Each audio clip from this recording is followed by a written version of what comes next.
Bismillah, alhamdulillahirobbil alamin.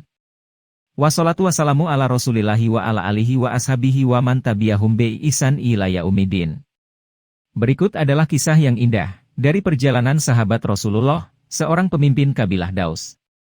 Beliau adalah At-Tufail bin Amr ad-Dausi. Yang Rasulullah mendoakannya, ya Allah jadikanlah untuknya sebuah tanda yang akan membantunya dalam memulai kebaikan. At-Tufail bin Amr ad-Dausi merupakan salah satu pemimpin kabilah Daus semasa jahiliyah. Ia merupakan salah satu tokoh terkemuka Arab yang berwibawa dan diperhitungkan. Selalu memberi makan orang miskin, menenangkan orang yang ketakutan, serta membantu orang yang membutuhkan. Ia adalah seorang yang beradab dan cerdas, seorang penyair yang menggetarkan hati dan berperasaan lembut. Suatu ketika At-Tufail menghilang dan pergi dari kaumnya, ia menuju Mekah melalui daerah Tihamah, dataran rendah di pinggir pantai Laut Merah, mengelilingi daerah perbatasan antara daerah kekuasaan Rasulullah Shallallahu Alaihi Wasallam dan kafir Quraisy. Ketika itu terjadi permusuhan antara Rasulullah yang mulia dengan orang kafir Quraisy. Semua orang menginginkan penolong bagi dirinya dan kelompoknya. Waktu itu Rasulullah Shallallahu Alaihi Wasallam hanya bisa berdoa kepada Rabb-Nya, bersenjatakan iman dan kebenaran, sedangkan orang-orang kafir Quraisy membangun ajakannya dengan persenjataan dan menghalangi manusia dari dakwah Rasulullah dengan segala cara.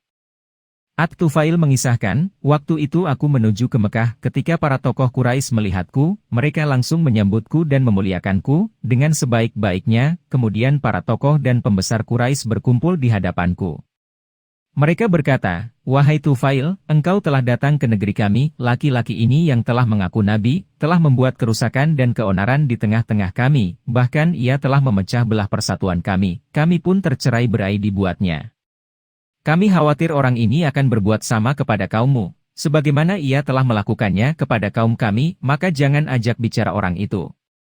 Jangan sekali-kali engkau dengar sesuatu pun darinya, ucapannya seperti tukang sihir, ia telah memisahkan antara ayah dan anak, antara seseorang dengan saudaranya, antara istri dan suaminya. At-Tufail melanjutkan kisahnya, demi Allah, mereka terus saja menceritakan kisah-kisah jelek dan aneh tentang Muhammad. Mereka juga menakut-nakuti dan kaumku dengan perilaku-perilaku ajaibnya. Sampai aku bertekad untuk tidak akan mendekati orang tersebut. Bahkan aku tak akan mengajak bicara atau mendengar sepatah kata pun darinya. Keesokan harinya aku tawaf di Ka'bah dan meminta berkah kepada berhala-berhala yang kami sembah dan kami agungkan, aku menyumbat kedua telingaku dengan kapas agar tidak ada satu kata Muhammad pun yang masuk ke pendengaranku. Akan tetapi ketika aku masuk masjid, aku dapati Muhammad sudah berada di dalamnya, sedang melakukan sholat. Sholatnya berbeda dengan sholat kami, dia juga beribadah yang berbeda dengan ibadah kami. Diam-diam aku mencuri pandang, ibadahnya membuatku tercengang, jiwaku condong kepadanya, dekat dan tambah dekat. Pelan tapi pasti hingga tak terasa aku telah dekat dengannya. Allah berkehendak lain, ternyata pendengaranku tak bisa terhalangi dari perkataan Muhammad, ternyata kata-kata yang keluar darinya adalah bagus. Aku berkata pada diriku, celaka engkau, wahai Tufail, sungguh engkau seorang penyair cerdik, tidaklah samar bagimu yang baik dari yang jelek. Apalagi yang menghalangimu darinya, kalau yang ia ucapkan baik. Maka engkau harus menerimanya, kalau yang keluar darinya jelek, maka tinggalkanlah. At-Tufail melanjutkan kisahnya, aku tetap di sisi Rasulullah Shallallahu Alaihi Wasallam, sampai beliau pulang ke rumahnya. Aku tetap mengikutinya sampai beliau masuk rumahnya, aku pun juga masuk rumahnya. Wahai Muhammad, kaummu telah berkata kepadaku, tentangmu begini, dan begini, demi Allah mereka tak henti-hentinya menakut-nakuti, sampai-sampai aku menyumbat telingaku dengan kapas, agar tak ada satu kata pun yang aku dengar darimu, namun Allah berkehendak lain, aku tetap saja mendengar ucapanmu. Dan ternyata apa yang aku dengar adalah baik, maka beritahukan kepadaku ajaranmu. Beliau lalu memberikan penjelasan dan keterangan kepadaku, beliau membacakan surat Al-Ikhlas dan Al-Falaq kepadaku, demi Allah aku belum pernah mendengar perkataan yang lebih bagus darinya, dan aku tidak pernah melihat perkara yang lebih adil dari perkaranya. Pada saat itulah aku menjulurkan tanganku kepadanya, aku pun bersaksi tidak ada sesembahan yang berhak disembah dan diibadahi selain Allah dan Muhammad adalah utusannya. Aku pun memeluk agama Islam. At-Tufail melanjutkan kisahnya, kemudian aku tinggal di Mekah beberapa waktu untuk mempelajari sebagian ilmu agama, dan menghafal Al-Quran sebatas apa yang Allah mudahkan untukku. Aku berkeinginan kembali ke kaumku, sebelumnya aku minta nasihat kepada Rasulullah, wahai Rasulullah, aku adalah seorang yang ditaati di keluargaku, aku ingin kembali kepada mereka, dan mengajak mereka ke dalam Islam, maka berdoalah kepada Allah agar memberiku suatu tanda yang menjadi naungan bagiku ketika aku mengajak mereka ke dalam Islam. Kemudian beliau berdoa, "Ya Allah, berikanlah untuknya satu tanda." Kemudian aku kembali menuju kaumku, ketika aku tiba di suatu tempat di perkampungan mereka, muncullah cahaya di antara kedua mataku bak lentera, aku pun berkata, "Ya Allah, jadikanlah cahaya tersebut selain di wajahku." Aku khawatir mereka akan mengira cahaya tersebut adalah petaka yang menimpaku karena aku meninggalkan agama mereka, kemudian cahaya tersebut berpindah ke atas cambukku.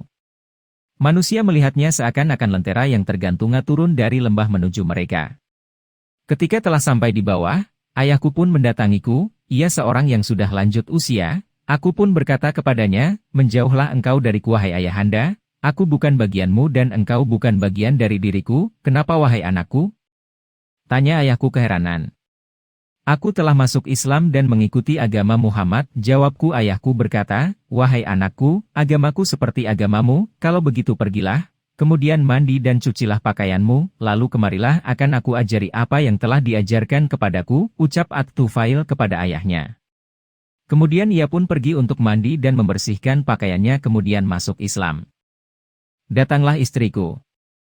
Aku pun berkata kepadanya, "Menjauhlah engkau dariku, aku bukan bagian dari dirimu dan engkau bukan bagian dari diriku." "Kenapa?" demi bapak dan ibuku, ai bertanya keheranan.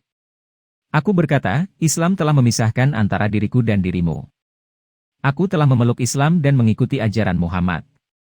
Istriku berkata, "Agamaku seperti agamu, pergilah dan bersucilah dengan air Dusyara, nama berhala kabilah Daus, mereka memiliki air yang mengalir dari gunung." Istriku pun berkata, "Apakah engkau tidak mengkhawatirkanku dari Dusyara?" Aku berkata, "Kecelakaan bagimu dan bagi Dusyara. Aku telah memerintahkan MU untuk pergi dan mandi di sana, di tempat yang jauh dari kerumunan manusia.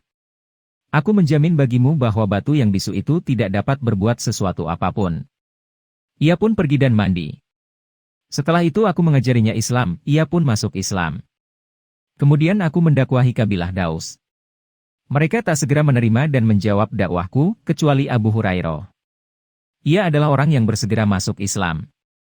At-Tufail berkata melanjutkan kisahnya, "Maka aku mendatangi Rasulullah di kota Mekah bersama Abu Hurairah." "Bagaimana keadaan mereka, wahai Tufail?" tanya Rasulullah Shallallahu Alaihi Wasallam. "Hati-hati mereka tertutup dan mereka sangat kufur. Mereka telah bergelimang dalam kemaksiatan dan kedurhakaan," jawab Tufail. Kemudian berdirilah Rasulullah, lalu berwudu dan sholat. Beliau pun mengangkat tangannya ke langit. Abu Hurairah berkata, "Ketika melihat beliau, aku khawatir beliau akan mendoakan kehancuran kepada kaumku sehingga mereka menjadi binasa. Aku pun berkata, 'Duhai kaumku, kasihan kalian.'